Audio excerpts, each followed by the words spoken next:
There is no such thing as an elephant. But why am I seeing an elephant then?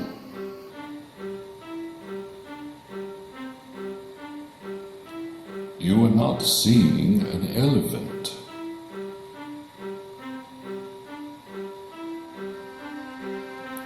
You are having a hallucination.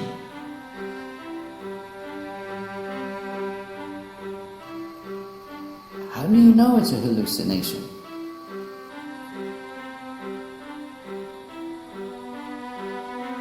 Because there's no such thing as elephants. But how do you know there's no such thing as an elephant? Because that is not an elephant. That is a pachyderm. There is no such thing as an elephant.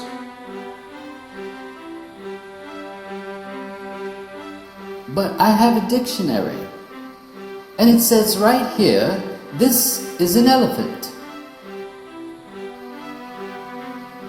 See? There is no reason to consider that an elephant. That is a pachyderm, because there are no elephants. A famous professor of mind control said there are no elephants. Well, has he ever had an elephant?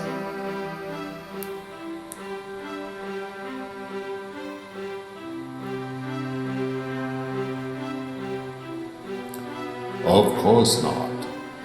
They do not exist. But even if they did, he wouldn't want one. Well, maybe he just doesn't like elephants.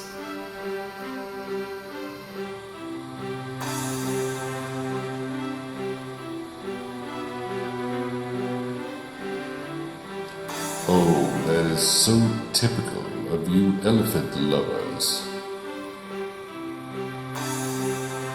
You will say anything to justify your belief in elephants. You are the one who's refusing to admit there is an elephant in the room.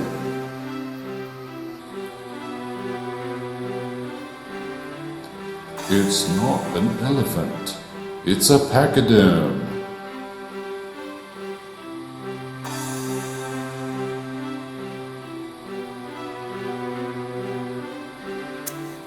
If it were an elephant, it would look like this.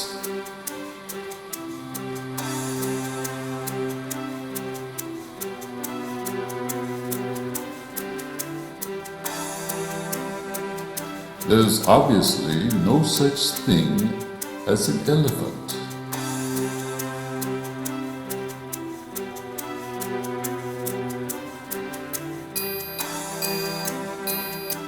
You are persisting in believing in imaginary creatures. You just held up a cartoon.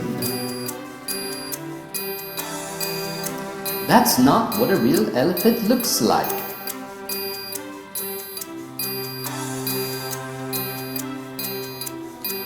The scholar that drew that was an expert on fairy tales. And that is how he drew a picture of an elephant. But a real elephant isn't a fairy tale.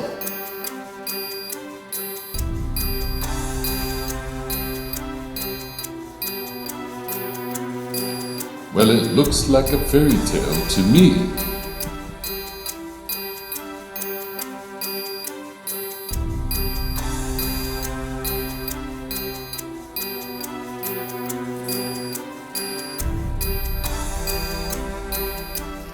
That's because you are intentionally turning it into one.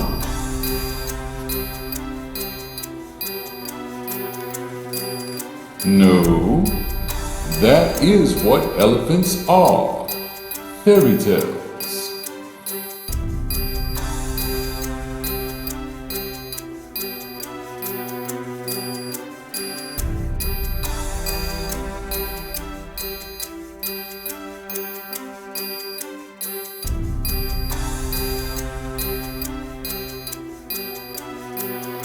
Let me show you a picture of a real elephant.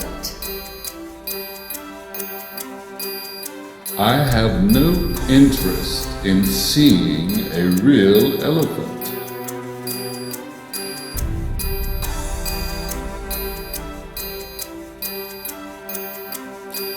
I already know an elephant is a fairy tale.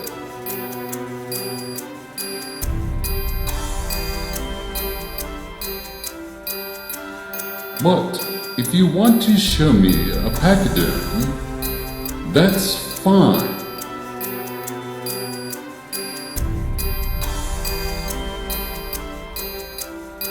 Just don't call it an elephant, because it's not.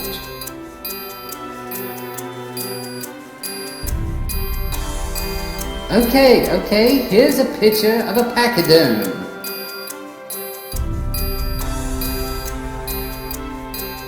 See? I told you there was no such thing as an elephant.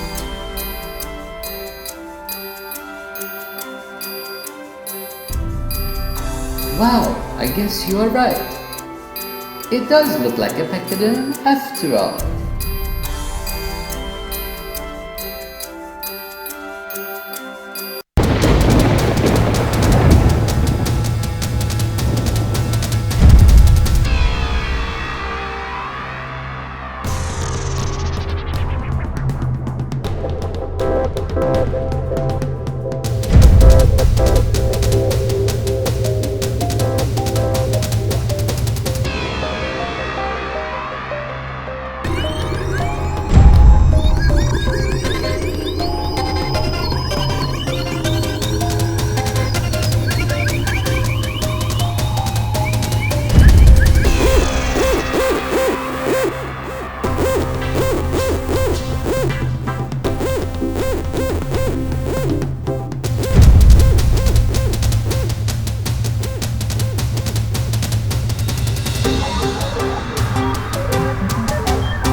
I gave a lecture once at an Orlando conference where the whole point of my lecture was to deny as emphatically as I could and as categorically as I knew how the existence of God.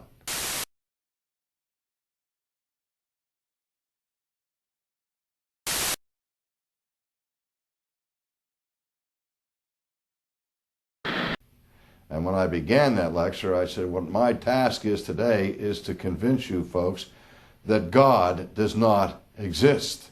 Came this gasp from the crowd. What are you talking about? What kind of game are you playing with? I'm not playing.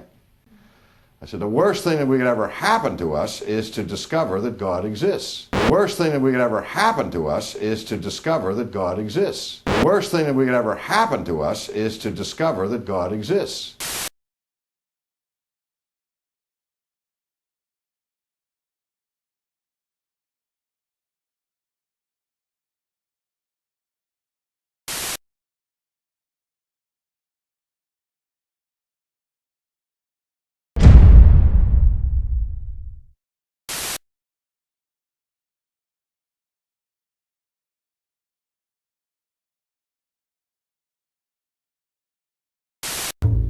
In the specific meaning of the term exist. Because the term exists in our language has derived etymologically from the Latin existere, which means, ex means out of, and stere means to stand. So somebody who exists is somebody that's outstanding. But outstanding in what sense? Well, what was meant by this word philosophically centuries ago, going all the way back to Plato and going all the way back to Plato and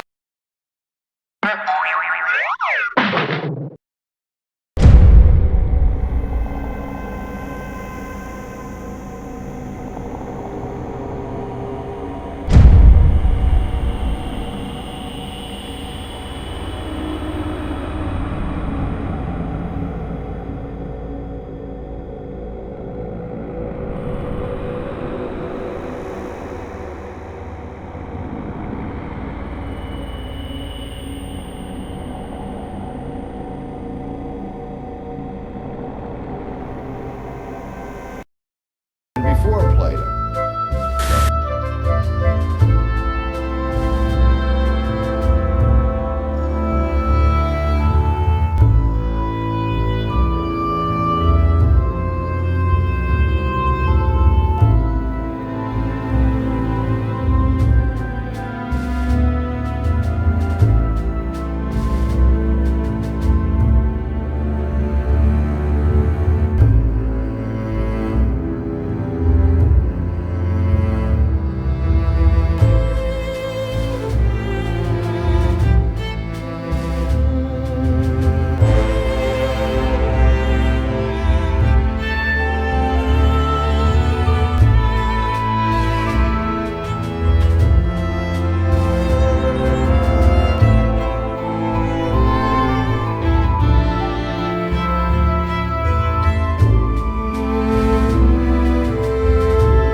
us is to discover that God exists. The worst thing that could ever happen to us is to discover that God exists. The worst thing that could ever happen to us is to discover that God exists. Was the idea that there is being, pure and simple. And pure being depends on nothing. But does he exist? Not in this sense, because that would make him what? A creature, a dependent, derived existence. But rather we say God is here. God is being.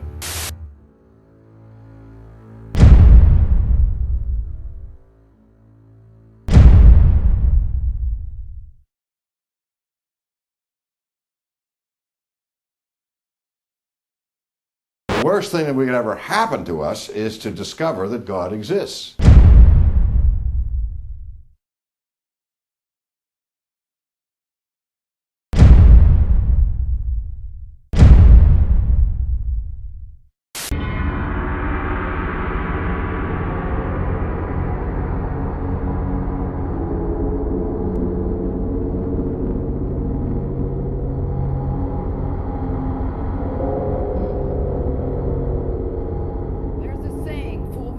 Shame on you. Fool me twice, shame on me. There's an old saying on earth, Mr. Sulu. Fool me once, shame on you. Fool me twice, shame on me. There's an old saying in Tennessee, I know it's in Texas, probably in Tennessee, that says, fool me once, shame on you. If fool me, we can't get fooled again. How big a fool can one girl be? For once you made a fool of me, and now I've made a fool out of myself. Fool me once, shame on you. Fool me twice, shame on me. Fool me once, shame on you. Fool me twice, shame on me.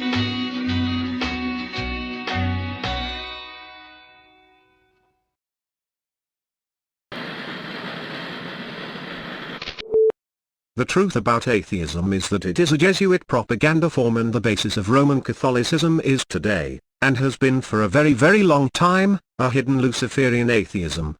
Epicurean gluttony and indulgence can be found in the very fabric and design of all of its holy days, which were nothing more than the absorption of paganism with Christianity under Roman Nicolaitanism. The existence of God has been both known and proven in science for centuries, but this information is hidden from the public in the interests of Rome's Latin theology that defines God as non-existent. The real problem is not that science has disproven the existence of God, the problem is that science has proven the existence of God. An existence, which is not supposed to exist. I said, the worst thing that could ever happen to us is to discover that God exists. The worst thing that could ever happen to us is to discover that God exists. The worst thing that could ever happen to us is to discover that God exists. In order to hide this information from the public, collaborative efforts between Vatican academics and its Reich scientists are busy spreading disinformation, spin-doctoring what has been discovered in science very carefully so that it does not refute Vatican theology of God's non-existence. Because atheism is Jesuit propaganda based upon deceit, it is not a truth movement, it is a disinformation program, paid for by some of the wealthiest people on earth, with full intent to restore the papacy's Holy Roman Empire through the spread of atheism. The tragic thing about all of this, is that while atheists have embraced the religion of Jesuit atheism, many have done so in sincere hopes of getting as far away from religion as possible, only to discover that it is Vatican religion that has been behind its entire design, and is using to bring about a Vatican Church state. A Vatican Church state in which there is no God, but the Pope of Rome. Also known for centuries as, the Antichrist. As you will see in the next video concerning science, atheist scientists are not telling you the truth about God and science, they are hiding it. And if you still sincerely doubt this is the case, you will see them will tell you, in their very own words. It is easy to accuse someone of hiding something that one might not agree with, but when they come out and tell you that is what they are doing, no one should complain about the observation. They are doing precisely as they told you they were. How big a fool can one girl be? For once you made a fool of me, and now I've made a fool out of myself.